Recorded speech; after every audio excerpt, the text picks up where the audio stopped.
Nandito tayo para talakayin ang alokasyon at sistemang pang-ekonomiya. Sa una, ano nga ba ang alokasyon? Ang alokasyon ay isang mekanismo ng pamahagi ng pinagkukunang yaman sa iba't ibang gamit ng upang sagutin ang mga pangunahing pangangailangan at katanungan ng isang lipunan sa suliranin sa kakapusan. Kinakailangan niyang mag-isip ng pamamaraan upang malaman ang maaari niyang gawin kung kapos ang kanyang pinagkukunan.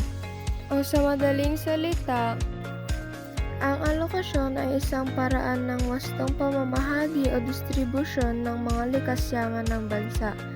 Dapat na alam ng mga namamahagi ng likas na yaman kung anong produkto at serbisyo ang dapat gawain, paano ito gagawin, para kanino ang gagawing produkto, at kailan dapat gagawin ang produkto o serbisyo.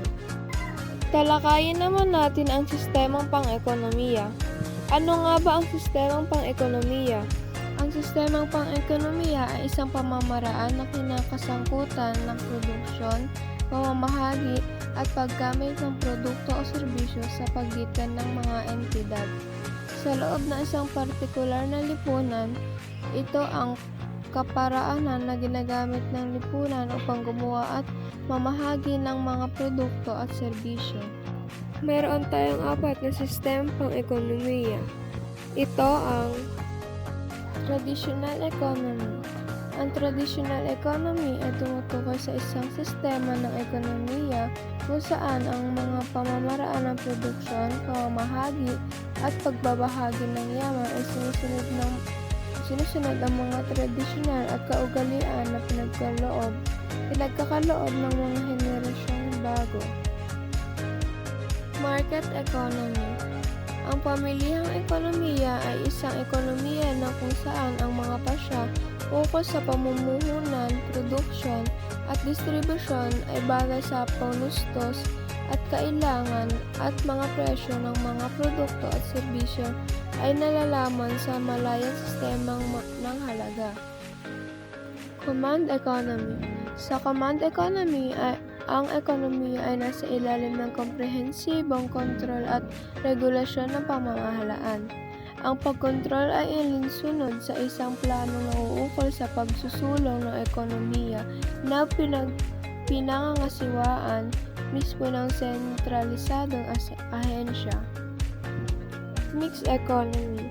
Ang mixed economy o pinaghalong ekonomiya ay isang sistema ng economics kung saan ito ay halong market at command economy.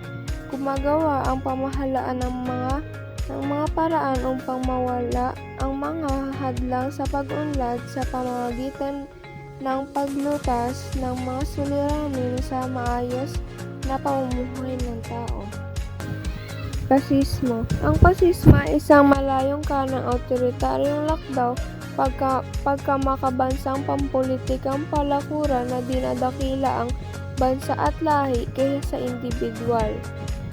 Nailalarawan ito bilang isang diktadurang kapangyarihan sa pilitang pagsugpo ng pagtutol at malakas na pagbuo ng rehimyento sa agimot at lipunan. Komunismo. Ang komunismo ay pampulitikang ideolohiya na nilalayon ang pagtatatag ng kaayusang sosyo-ekonomiko na nagbabalangkas sa ideya ng pag-aaring komun ng moda ng produksyon at pagkawala ng salapi, estado at uring panlipunan. Sosyalismo. Ang sosyalismo ay tumutukoy sa isang sistemang pampulitika at pang-ekonomiya kung saan ang mga ari-arian at mga paraan ng produksyon ay may pagmamay-ari ng publiko o komunidad at karaniwang kontrolado ng estado o ng pamahalaan.